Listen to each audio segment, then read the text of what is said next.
You're listening to the Hour of the Time. I'm William Cooper. I'm Carolyn Nelson. And tonight, folks, I want to make sure that you're ready for what we're going to do here. I think you were all expecting to hear an Alex Loglia take on eggs tonight. Not eggs, AIDS. We're not going to do that. Because of a few things that I've experienced in the last few days, and a couple of phone calls from people that I've received, it is necessary, I believe, for us to talk about something else. The music that you're going to hear tonight is Prologue, The Early Days, Qua Viet River, Vietnam, 1968, and Homecoming. All original music composed and conducted by John Williams, and taken from the major motion picture Born on the 4th of July. Tonight, folks, I want to talk about Vietnam and Vietnam veterans, what they've been going through, what some of them are still going through, some of the reasons for it that many people, sometimes even the veterans themselves, don't understand, and what you can do to help these people feel better about themselves and their country and really come home.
Vietnam, ladies and gentlemen, was not a run-of-the-mill war. It was not a war like we had fought at any time before in our history. My generation was a generation that still, when we were young, were able to see real live veterans of the Civil War occasionally march in a Veterans Day parade. We knew our uncles and grandfathers and fathers had fought in World War I, World War II, and Korea, and many of them were real heroes.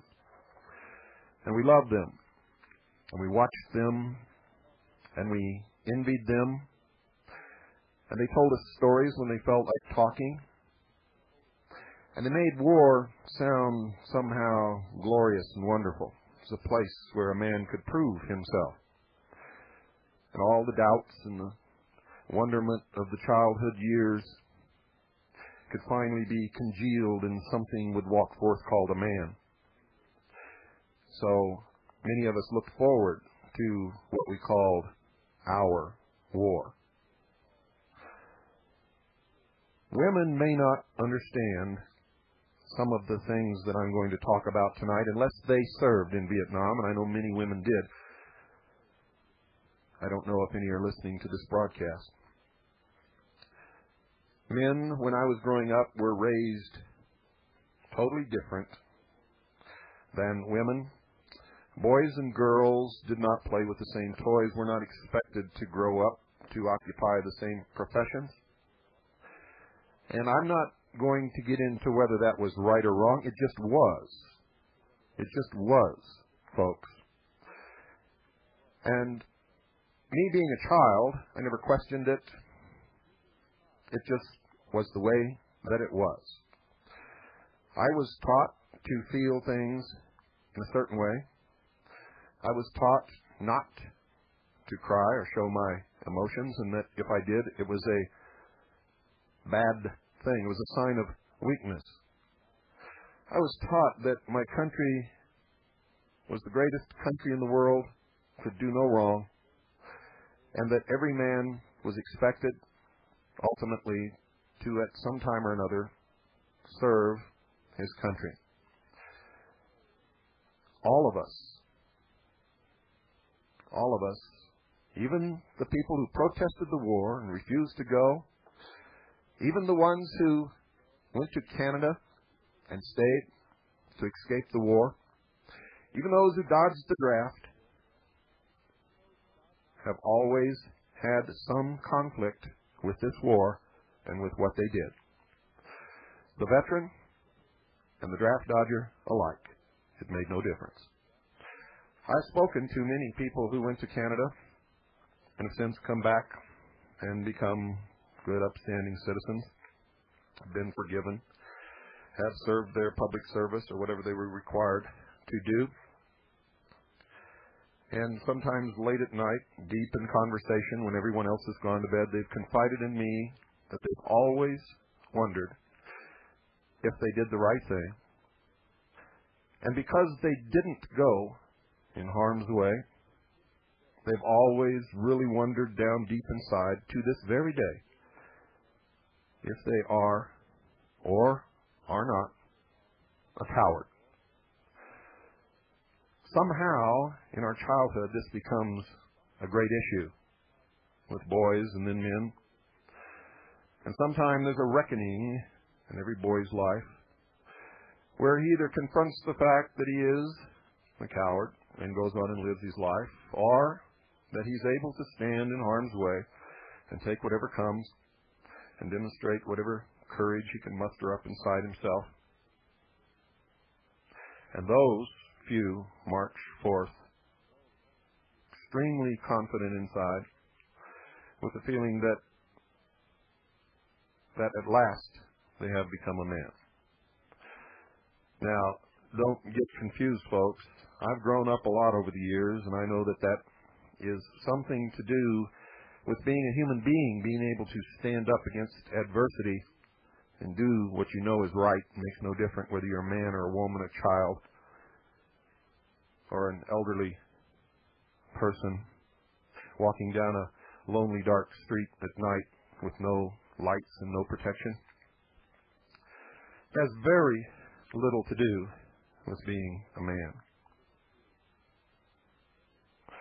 I know that a man is all kinds of things, that a lot of things that I thought were only expected of men today are also expected of women. And I know that ultimately,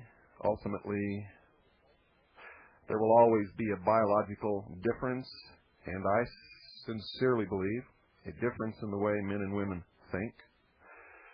But ultimately, I believe that we will share in the same tasks and the same conquests and the same jobs and the same ability or inability to create a future that we all want for our children and grandchildren.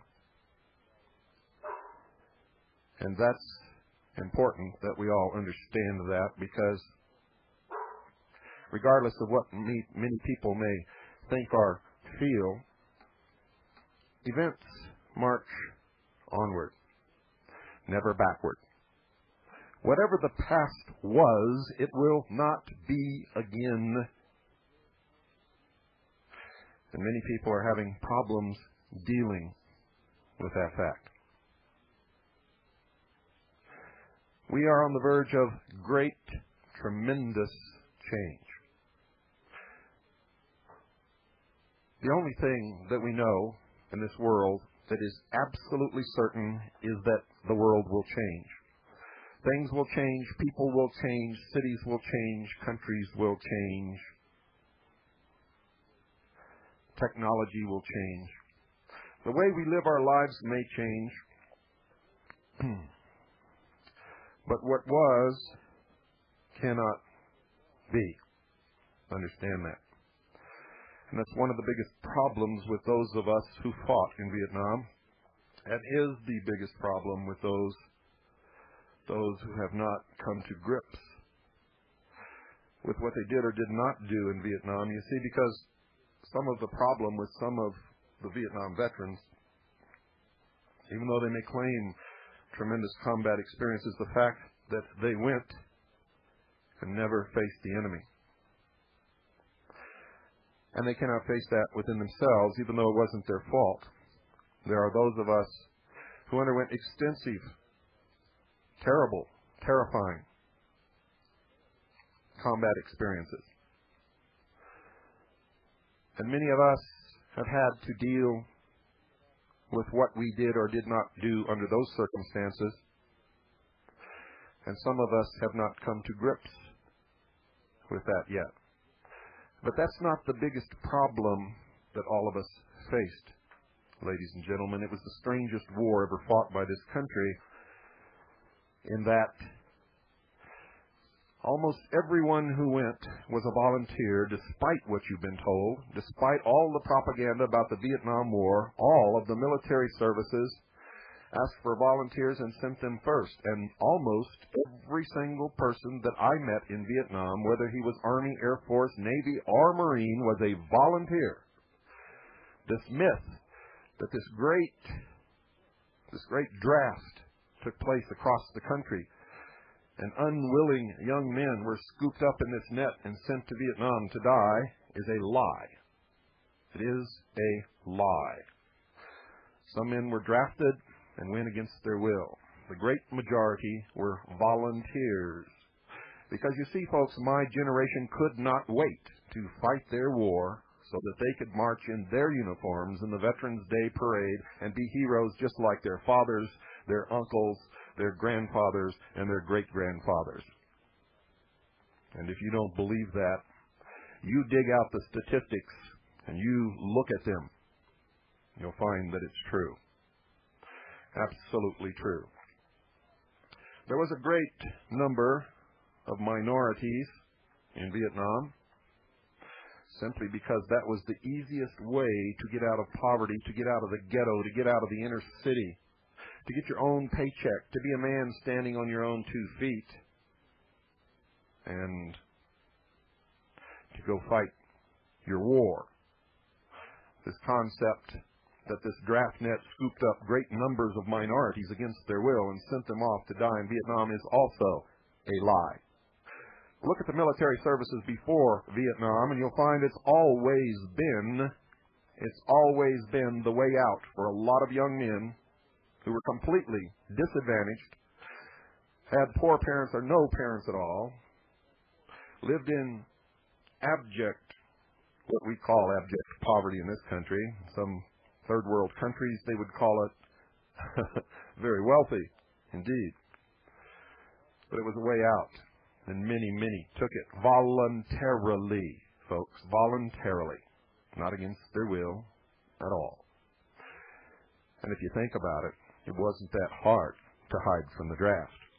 And not only that, if you refused to take the oath or sign your signature, there was nothing anyone could do to force you into the military service, because the law states no one can force you to sign your signature on anything, nor can they force you to take an oath. And all you people who tried to pretend that you were gay or that you were sick or had some strange tropical disease in order to escape the draft. You were so stupid you didn't even know that all you got to do is refuse to take the oath, and no one can force you to go into the military service.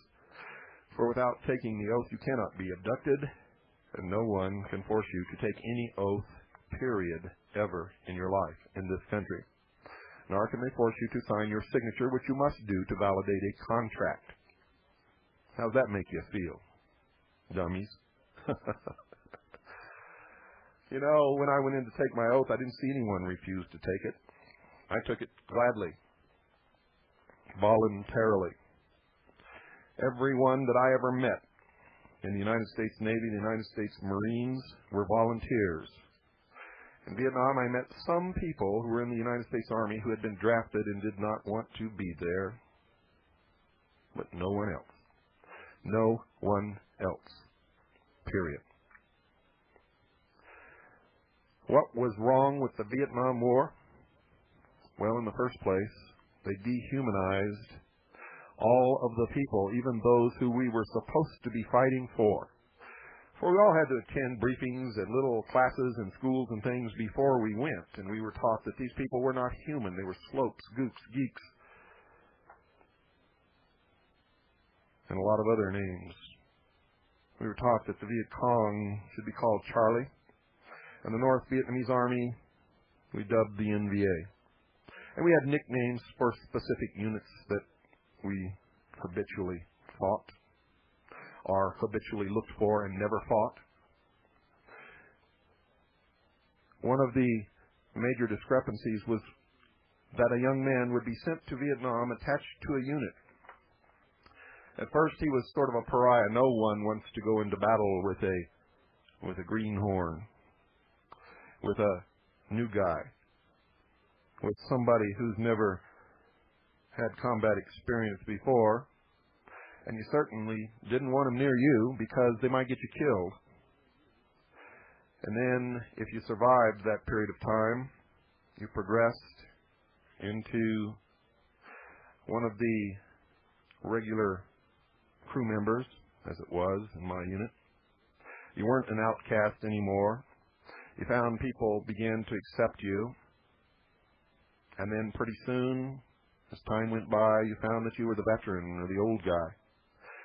And all the new guys looked up to you and were a little bit afraid of you. And you were the one that they came to for advice. And here you were, belonging with a group of men that you had come to respect more than any group of people that you had ever belonged to in your entire life. You learned to rely upon them for your very life, and they upon you for theirs. And you stood side by side against whatever came along. And at one point you began to realize in Vietnam that we were not supposed to win, for they had rules that guaranteed it. On the river that I patrolled, on a certain part of the river, no matter what happened, we could not return fire on either bank or from a boat on the river if we were taken under fire. If we went a little farther upriver, we could not fire upon the south bank no matter what happened or no matter what kind of fire came at us, no matter how terrible the ambush. We were not supposed to fire upon the south bank. However, the north bank was a free fire zone. We could fire. Not only could fire, but were expected to fire and destroy anything living that moved or breathed or crawled or dug in the earth. Didn't matter what it was. And then as we went up farther, we found gray areas where no one really knew what to do, where there was an unofficial village of boats. Boat people just pulled their boats up on a sandbar, and that's where they lived, and it became a boat city, right in the middle of a war, which had no legal standing and no illegal standing. And the enemy frequently would fire at us from positions such as this. And it became a great moral dilemma with those of us who were in command situations, as I was, the captain of a patrol boat on a river. in the middle of the night, we couldn't see. Later, we were lucky and got large starlight scopes, tripod mounted. And then we could see, but everything was the same color, green, and it was difficult to distinguish what was what, but eventually we learned, after killing not a few water buffalo.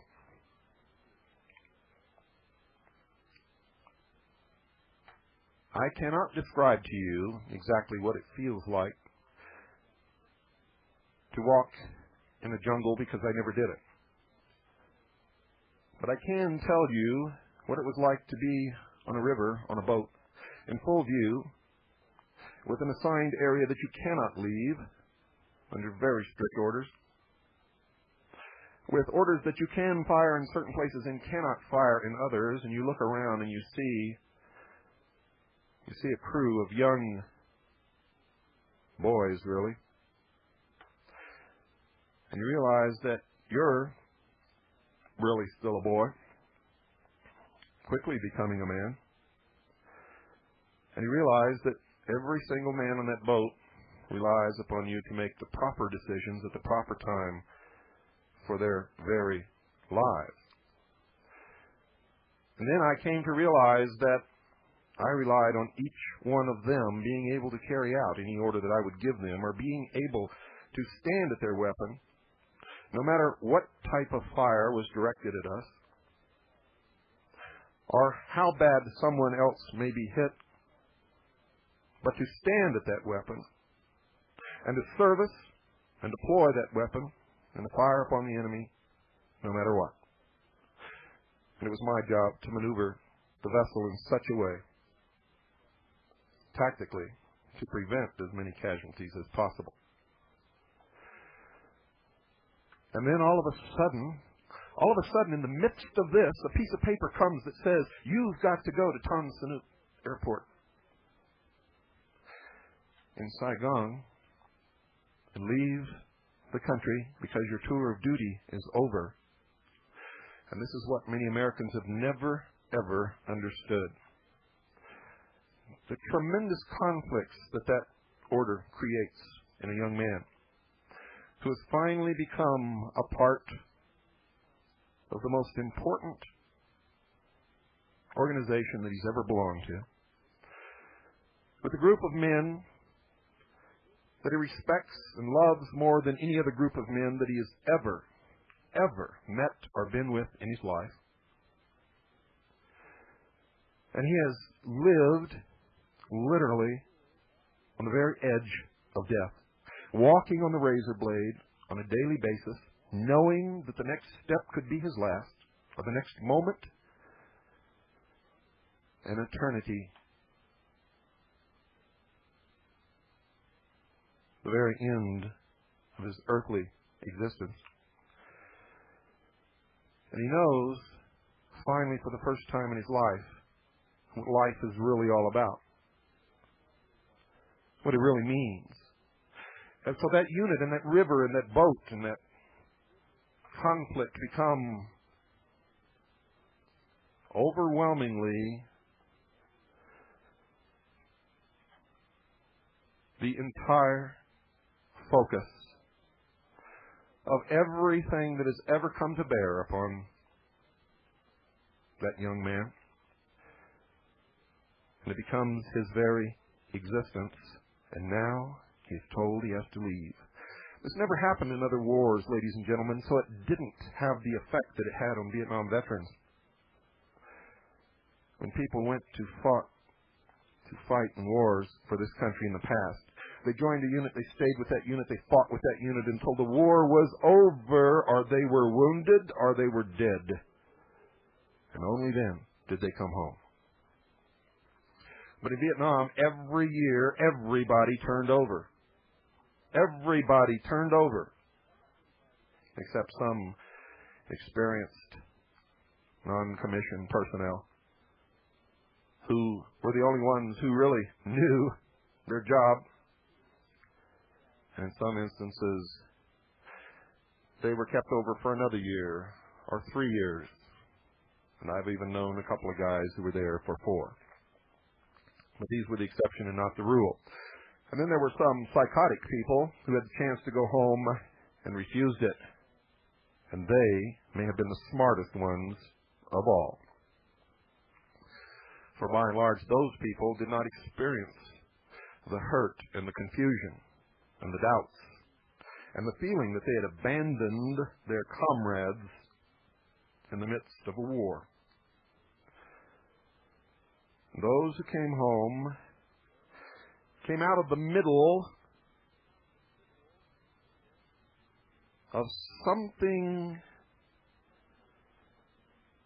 hazy, like a dream, like a bad dream, that was, in its own way, the best dream that they had ever had, if you can understand that. And they walked out of this place that was indescribable, where men were killing men, and no one really knew why, into what appeared to be literally Disneyland. And some of us were spit upon. And some of us were met at the airport with protesters with signs calling us baby killers. And this just added to the confusion because we didn't understand. We had gone to fight for this country like our fathers and grandfathers and great-grandfathers. We had done our duty. And we were not accepted or welcomed. Some of us retreated to some personal place deep inside and just left this world altogether.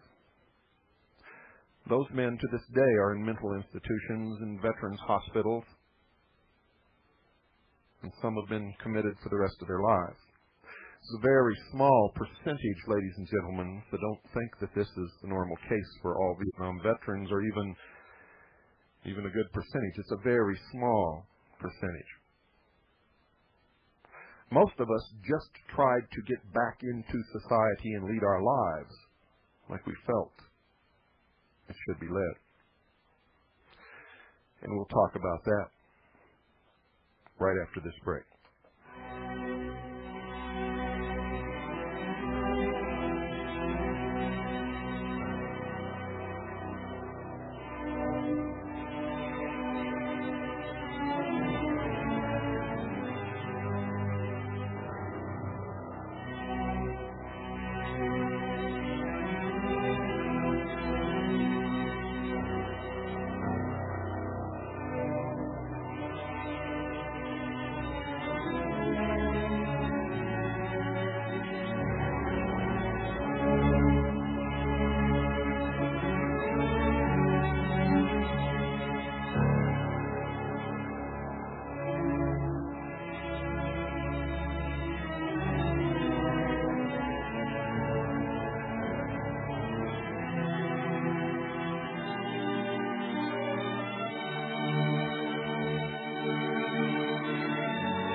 Hello, folks. This is William Cooper speaking to you now for Swiss America Trading. Many of you have wondered and asked, as I've made my speaking tour around the country, how can I save my assets? What can I do to protect my family against what is sure to come? For if the coinage has been debased and there is nothing backing the dollar, eventually, as the debt begins to pile for the United States of America and exceeds every reasonable limit, we will be called to pay the piper. And when we are, this house of cards called the American economy will come tumbling down, and NAFTA is certain to only escalate that event. For the only way NAFTA will succeed is if there is a leveling. These have moved to the border or into the United States of America because American labor is cheaper than Canadian labor, if you can imagine that. It's true. And so the standard of living of Canada has already become lower. It is coming down toward ours, and with the NAFTA treaty with Mexico, ours will begin to lower to meet the standard of living of the average Mexican laborer. The Mexican standard of living will come up. They will benefit greatly from this. You need to do something to protect what you have now. Read history. Look in the books, folks, and you'll find that there's only one thing that has ever protected anyone in hard times. I would say two things, but in the New World Order, private ownership of land will cease to be a reality. So real estate, the ownership of land, is no longer a consideration. But precious metals have always, in the history of the world, held their value. That is how you can protect your assets, not go out and make an investment and make $1 million. That's not what I'm talking about. I'm talking about protecting what you already have, so that you will not lose the value of your fortune, however small or large it may be. It makes no difference. It's extremely important to whoever it belongs to. Swiss America Trading specializes in precious metals in all of its different forms. We have our own representative there who is just for the listeners of the hour of the time. His name is Gene Miller, and I want you to call him, folks. Call him. Do it. Do it now. Call Gene Miller at 1-800-289-2646. Ask him about non-confiscatable, non-reportable hard assets. Thank Swiss America Trading for sponsoring this program, The Hour of the Time. Mention my name and ask for the free newsletters. Just those newsletters alone are more than worth the phone call, believe me. You're under no obligation, ladies and gentlemen, and it's an 800 number, so you have no excuse for not making this call. 1-800-289-2646. That's 1-800-289-2646. Look around at your loved ones. If you cannot assure them at this very moment that their financial future has been protected, then you must make this call. Do it now, 1-800-289-2646. That's 1-800-289-2646. Folks, you'll be glad that you did.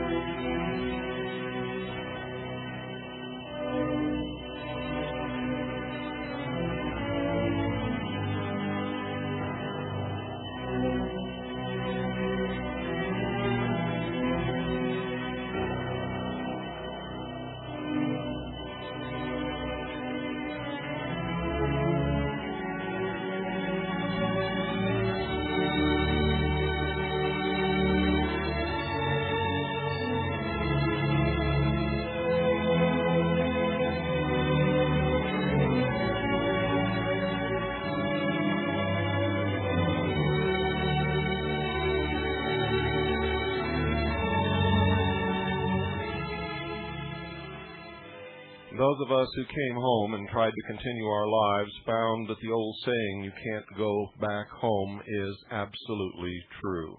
Everything had changed.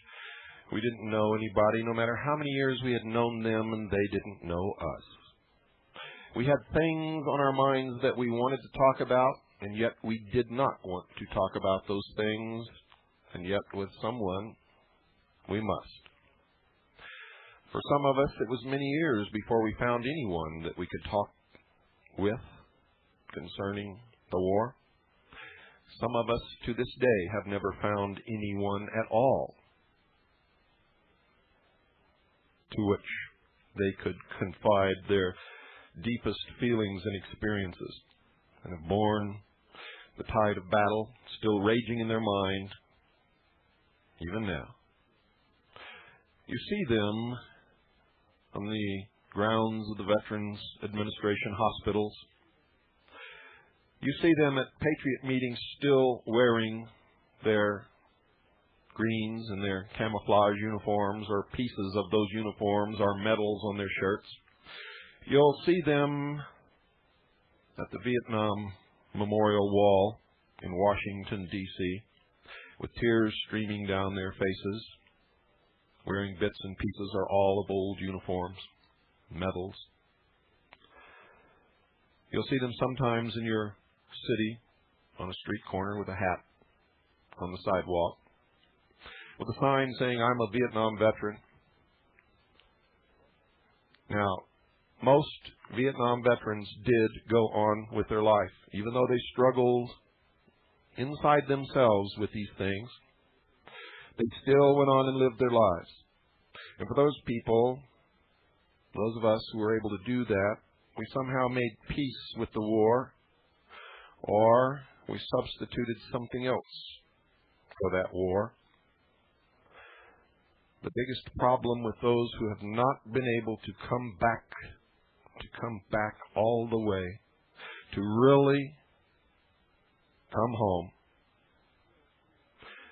they still feel inside themselves that they deserted their comrades. They do not feel anymore that they are living, or that they are alive, or that they have a purpose. They don't really know what it was all about, because they were not allowed to carry it through to an ending. They neither won nor lost. They're in limbo, not knowing what to feel. They know this, though: they remember their fathers and their uncles and their grandfathers and their great-grandfathers. They remember the Veterans Day parades when they were young. They remember the John Wayne movies. And they know that they are supposed to be a part of that, and they are not. They are not. Something has been taken from their very soul, something that was so important. And I keep saying they. You see, one of the things we try to do is shut it off. We is what I should be saying, for I'm a part of all of that. And I am, and always will be, a brother to all of them. Always. The only thing that separates me from most of those who have not been able to recover, to truly come home, and to leave the war behind them where it truly belongs,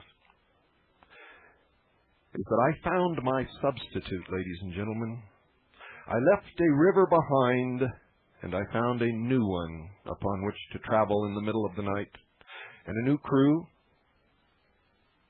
that depends upon me to guide them and to make the proper decisions.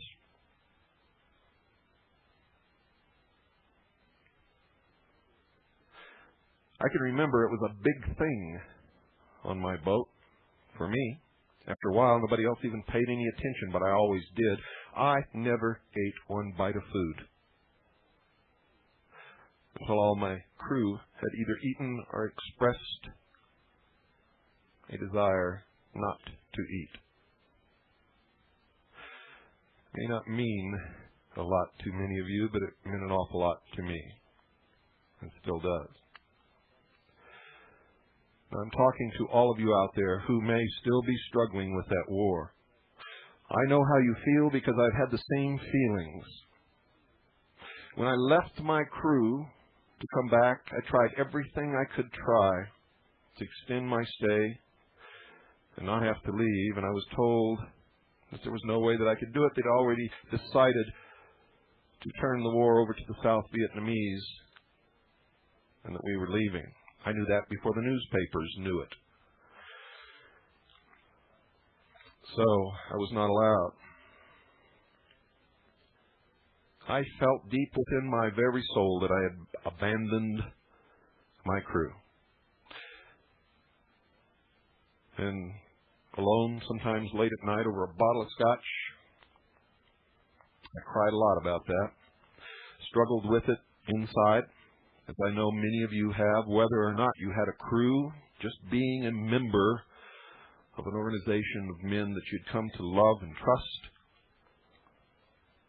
and then being taken away from them while they were still there doing this terrible job that we all thought we were supposed to be doing. And then coming back and finding out that you were not the hero that your father and grandfather and great-grandfather were.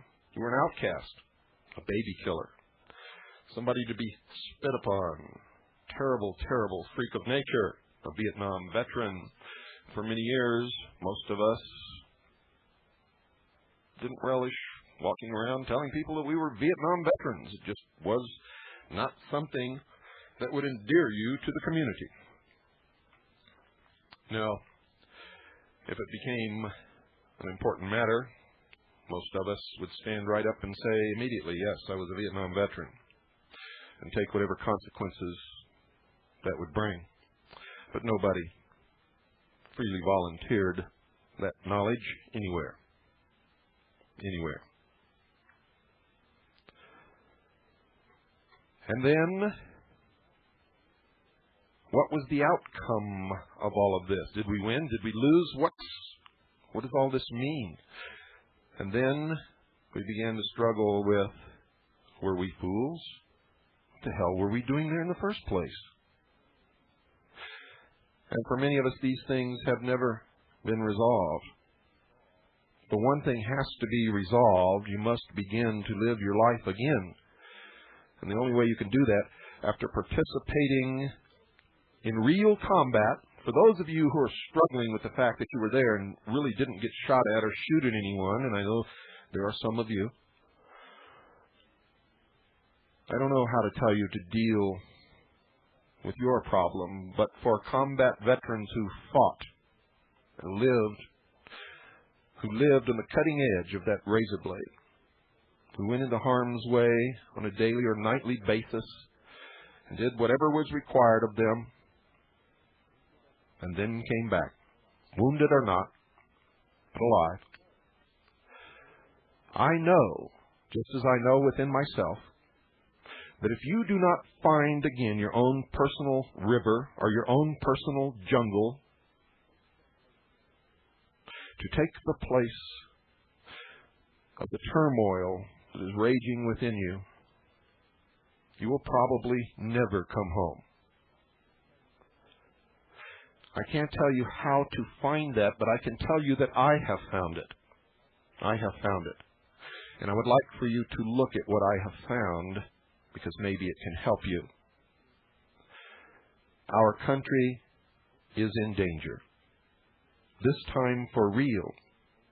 We were fighting in Vietnam a war that had nothing to do with the United States of America or the Constitution or the Bill of Rights. We have a chance to fight another war, a war that really means something to us and that will have a clear ending.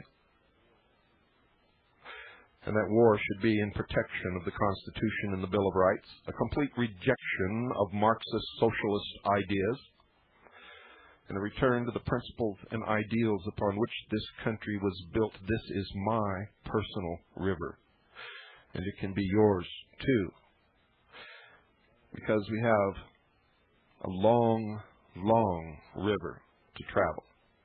We have many battles to fight, and we are, at this moment, outnumbered. We are out-technologied. We are out-funded. We are out everything. Let me tell you guys, we need you. We need you to come home, really come home. If you want to ride with me on this boat, I'd love to have you. Because I know that you've been tried and that you're true. And I know that you'll stand at your station and you'll do whatever is required if you will just accept this substitute for the Vietnam War. And realize that this war is much more important than that one ever was.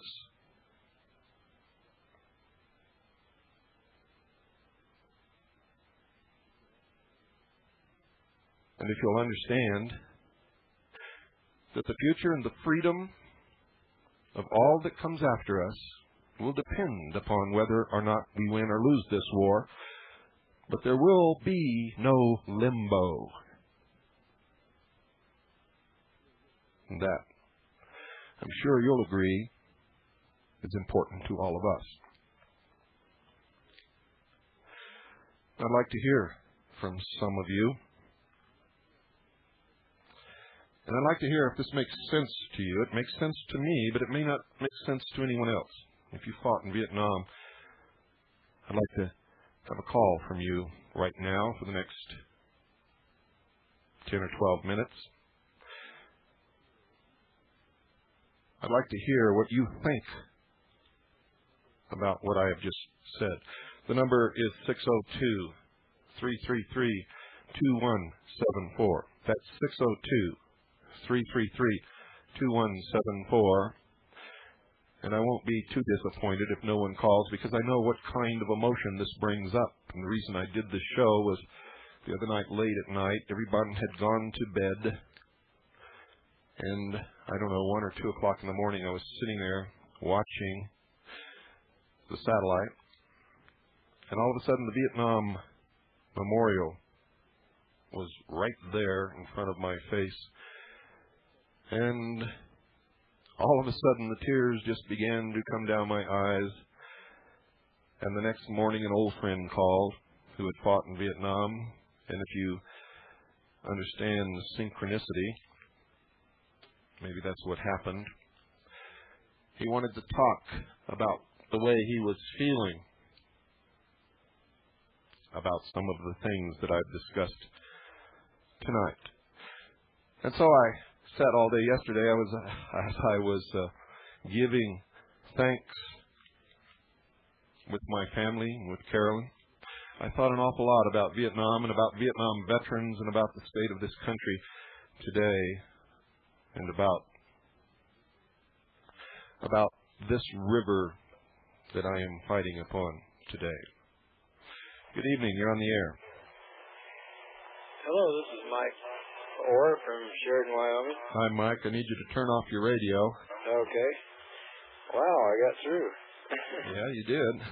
Yeah, I was a Vietnam era veteran from 1968 to 1971. I got a 3-month cut. And I've heard a lot of stories of, I remember one incident, I was just talking to a veteran today, this evening, who was a door gunner in Vietnam. There's a lot of trauma from that. And we were just exchanging stories about things we heard over there. And I remember talking to an aviation bosun's mate who talked about nuclear devices that were deployed over there, little cubes or something that they dropped. And then just this last summer, I heard through a friend I work with, secondhand information from a Oriental person who is a citizen of the United States during the war, and who was and is now. And he talked about a device that was like a porcupine. It was a round ball with projections sticking out of it, and they dropped it over a certain section of the jungle. I don't know where it was. and it was an implosion. They went down afterwards to investigate, and all the trees is blowing inwards. So I hear a lot of stories, and another friend of mine who I work with, her family had a son in Desert Storm who experienced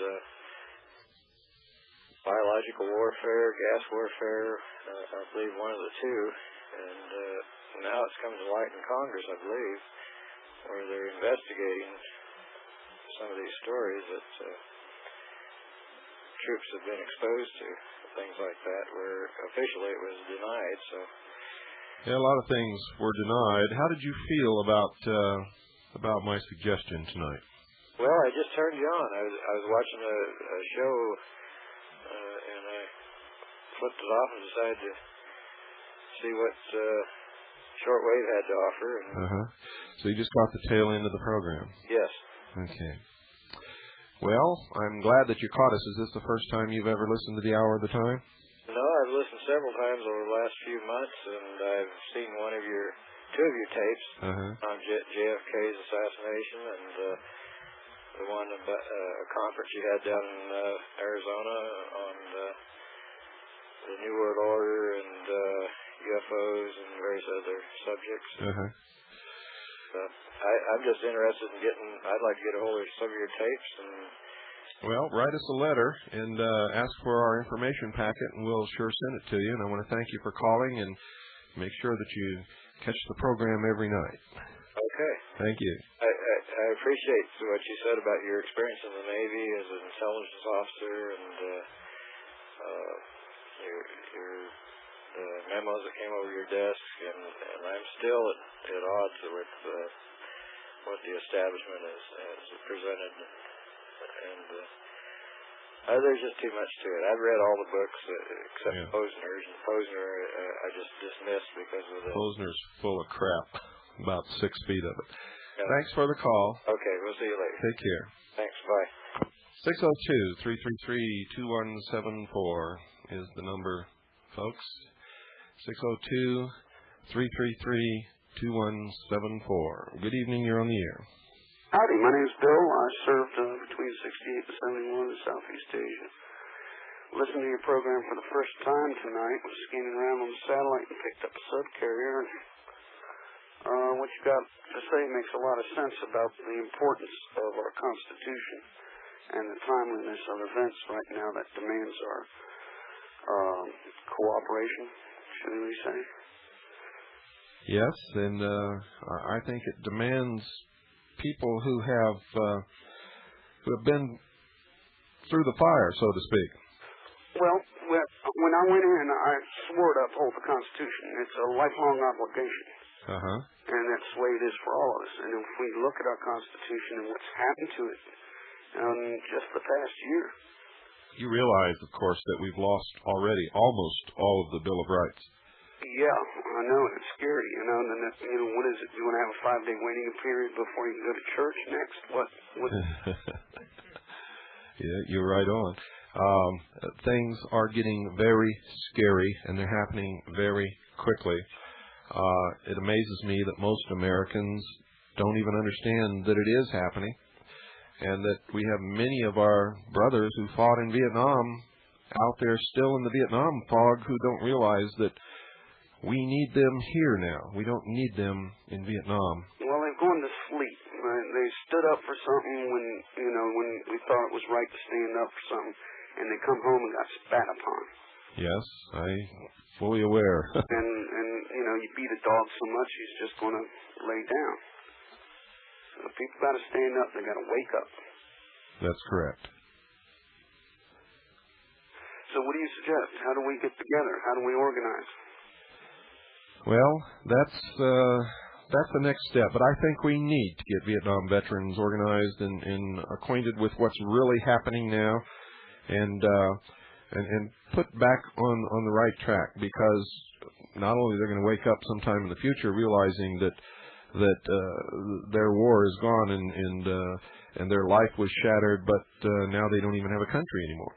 Right, and the thing is, we've got to wake up And like most of the Vietnam and veterans organizations that have approached me, I've shied away because these guys are still living in the past, man. That's the whole purpose of my program tonight, was to try to make that point clear and to try to, for those of us who are listening, to maybe yank them out of that past into the present. And I don't know if I was successful.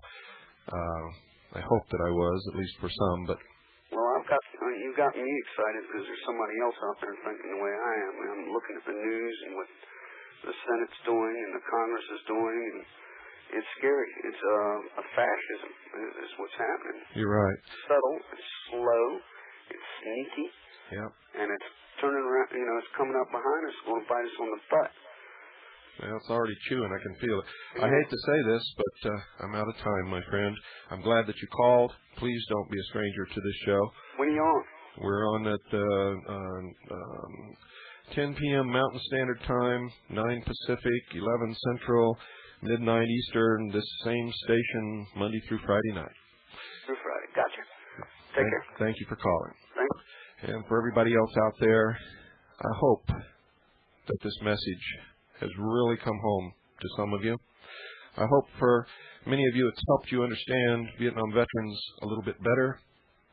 And for all of you, from all of us here, good night, and God bless you all.